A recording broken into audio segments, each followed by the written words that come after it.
আসসালামু আলাইকুম রহমতুল্লাহ। সুপ্রিয় দর্শক, এই মুহূর্তে জামাত বিএনপির রাজনীতি জমে উঠেছে। বিএনপির এক পক্ষ তারা প্রকাশ্যে চাঁদাবাজি করতেছে, লুটপাট করতেছে, নিজেদের কোন দলে মারা যাচ্ছে। অপরদিকে জামাত শিবিরেরা তো কোনোদিন চাঁদাবাজি করে না বা লুটপাট করে না বা নিজেদের মধ্যে কোনো কোন দল নেই। তো এই দুই পক্ষে সোশ্যাল মিডিয়ায় এবং সোশ্যাল মিডিয়ার বাইরে তুমুল রাজনৈতিক লড়াই চলতেছে। তো প্রিয় দর্শক, আপনারা জানেন যে বিএনপির নেতাকর্মীরা জামাতে ইসলামের নামে মিথ্যাচার করে।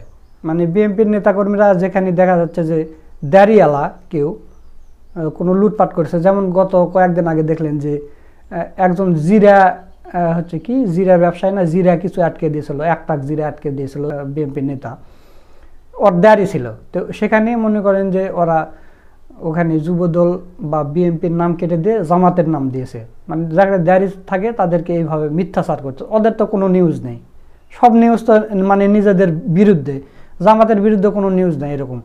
তো 2 বছর 4 বছর 20 বছর আগের যদি কোনো কাটিং থাকে সেগুলো নিয়ে ওরা ফেসবুকে লড়াই করতেছে।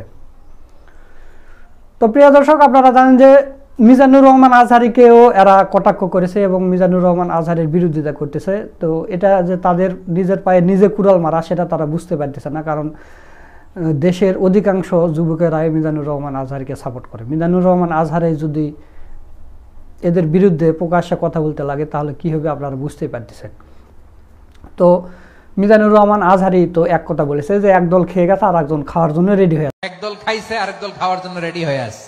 এটা নিয়ে কিন্তু বিএনপির বড় বড় নেতারাও কথা বলেছে, যেটা আমি গত ভিডিওতে আপনাদের দেখাইছি। একদল খাইছে আর একদল খাওয়ার জন্য রেডি হয়ে আছে। আমরা এরকম চাই না, আমরা চাই স্বাধীন সার্বভৌম বাংলাদেশ। আজহারীকে দিয়ে যে কথাটা বলালেন জামাত, এটা তো জামাতের কথা ছাড়া এটা আজহারী হয়, আজহারী জামাত, এটা এতদিন মানুষ বুঝে নাই, কালকে ক্লিয়ার হয়ে গেল।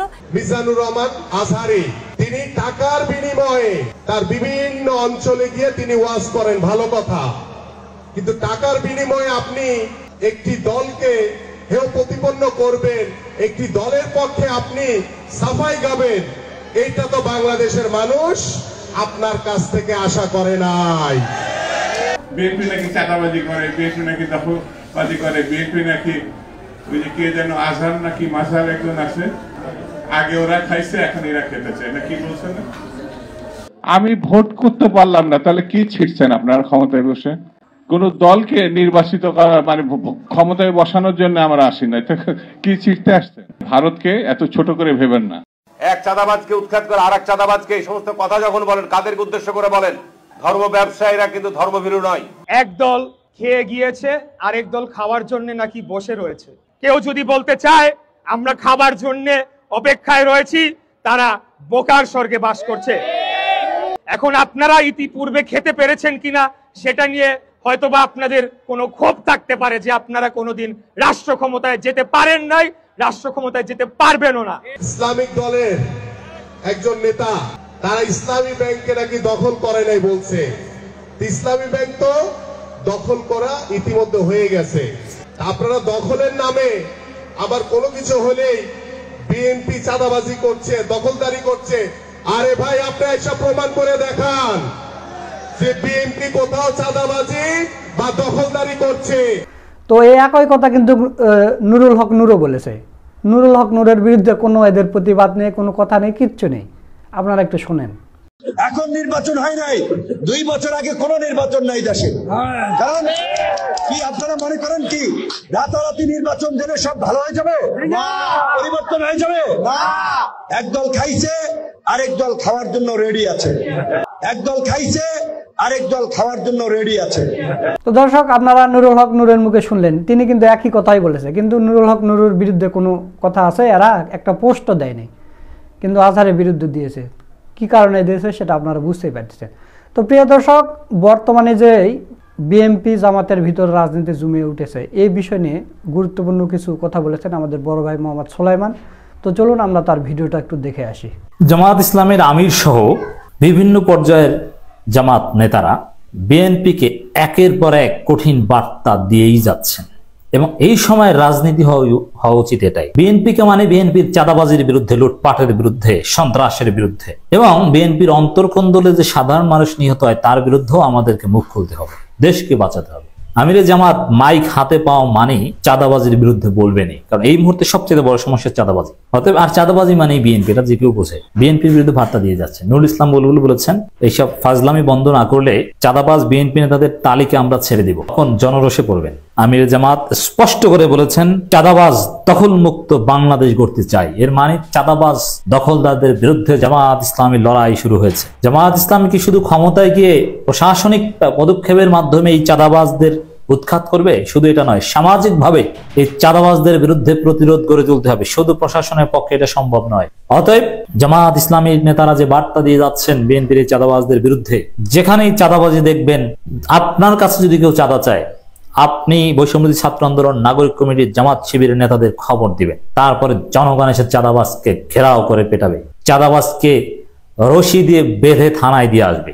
যেখানে কারণবাজার এরকম আমরা দেখেছি, ছাত্রদের খবর দিয়েছে, বিএনপির উপজেলা পর্যায়ের নেতাকে বেঁধে তারপরে থানায় দিয়ে। এর মানে বিএনপির থানা সভাপতি হোক আর যেই হোক না কেন, যুবদলের যেই হোক না কেন, জনগণ যদি দড়ি দিয়ে বাঁধতে পারে চাঁদাবাজকে, পুলিশ তাকে গ্রেপ্তার করতে বাধ্য হবে। যদিও পুলিশ এখন চলে বিএনপির কথায়, কিন্তু সম্ভব হবে। জামায়াত ইসলামীর আমির ডাক্তার শফিকুর রহমান বলেছেন, আমরা চাঁদাবাজ দখলদার মুক্ত বাংলাদেশ করতে চাই।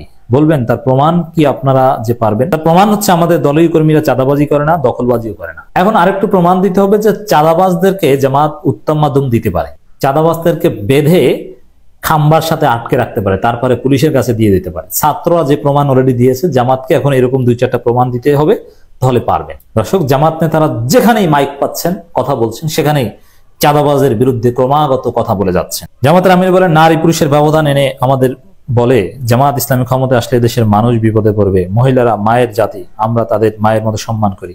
নারীদের বিষয়ে আলাদা বক্তব্য দিয়েছেন, নানান বিষয়ে প্রতিশ্রুতি দিচ্ছেন এবং নির্বাচনী প্রতিশ্রুতির মতোই দিচ্ছেন। শিক্ষা ব্যবস্থা নিয়ে কথা বলছেন। তবে মৌলিকভাবে আমি বলবো যে এখন আমাদের রাজনীতির মূল কেন্দ্রবিন্দু হচ্ছে চাঁদাবাজ। অতএব চাঁদাবাজির বিরুদ্ধে, চুরির বিরুদ্ধে, লুটপাটের বিরুদ্ধে ধান কেটে নেয়। এবং এই ধান কাটা, লুটপাট, বিএনপি দুইভাবে চাঁদাবাজি। দলীয়ভাবে তারা তো বিভিন্ন সব সেক্টর থেকে চাঁদাবাজি করে, আবার বিভিন্ন অন্যায় অপকর্মের টেন্ডার, যে তোমার ধান কেটে নিচ্ছে আরেক পক্ষ, ঠিক আছে আমরা ঠেকাবো। তারপরে বিএনপির দুই গ্রুপে সেটা নিয়ে দ্বন্দ্ব হয়, এবং পটুয়াখালীতে, কলাপাড়ায় কিংবা বাউফলে বিভিন্ন জায়গায় ধান কাটা নিয়ে বিএনপির দুই গ্রুপে দ্বন্দ্ব। আর সেই দ্বন্দ্বের পরে নিউজ হয় যে ধান কাটা নিয়ে, কৃষকের ধান কাটা নিয়ে বিএনপির দুই গ্রুপে দ্বন্দ্ব। তারপরে জিয়া সাইবার ফোর্স তারা এডিট করে ধান কাটা নিয়ে এলাকাবাসীর সাথে জামাতের দ্বন্দ্ব, এটা আবার ধরা পড়ে। ধান কাটা নিয়ে জামাতের দ্বন্দ্ব হবে, হাস্যকর কথা।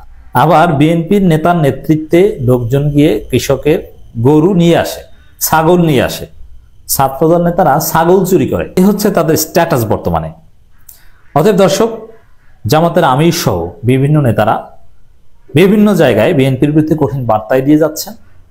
তবে এক্ষেত্রে শিক্ষার্থীদের সাথে সমন্বয় করে কথা বলতে হবে। শিক্ষার্থীদের সাথে সমন্বয়ের ভিত্তিতে চাঁদাবাজদের বিরুদ্ধে এগিয়ে যেতে হবে, জামাতকে প্রমাণ দিতে হবে। দেখেন একটা বিষয়, পাওয়ার পলিটিক্স, ক্ষমতার রাজনীতি, ভোটের রাজনীতি এমনই, আপনাকে এলাকায় হ্যাডম থাকতে হবে, নইলে আপনাকে গুনবে না। আপনার পাওয়ার থাকতে হবে। আপনি ক্ষমতায় আসবেন, আপনাকে শুধু থাপ্পড় দিয়ে যাবে, আপনি মজলুম হয়ে যাবেন, আপনি উঠে একটা দিতে পারবেন না, এই লোককে জনগণ চায় না। আপনাকে দিবে, আপনিও একদিন দিতে পারবেন। এই সক্ষমতা আপনি অর্জন করতে পারলে তারপরে জনগণ আপনাকে চাইবে। অতএব জামাতকে সামাজিক প্রতিরোধের শক্তি অর্জন করতে হবে। জামাতকে সামাজিকভাবে এটা দেখাতে হবে জনগণকে যে তোমার উপর যদি কোনো সন্ত্রাসীরা হামলা করে আমরা ফিরিয়ে দিতে পারি, শুধু প্রশাসনিক ভাবে না, আমরা দলীয় লোকজন রুখে দাঁড়ালে ওরা পারে না। এটা যদি জামাত প্রমাণ করতে না পারে, জামাতকে জনগণ ভোট দিবে না। জামাতের ছায়াতলে সর্বশ্রেণীর মানুষ আসবে না, শুধু রোকন কর্মীদের নিয়ে রাজনীতি করতে হবে। এজন্য সামাজিকভাবে জামাত ইসলামীকে ঘুরে দাঁড়াতে হবে, রুখে দাঁড়াতে হবে চাঁদাবাজদের বিরুদ্ধে, অন্যায়কারীদের বিরুদ্ধে। যে চাঁদা দিবে না, তুই কি করবি? ধরকে, তোর খবর আছে। এই যে নুরুল ইসলাম বুলবুল যেটা করেছেন, আমি তো এই কথাটা আগেও বলেছি, আবারও বলি, চাঁদাবাজদের তালিকা ছেড়ে দিবে।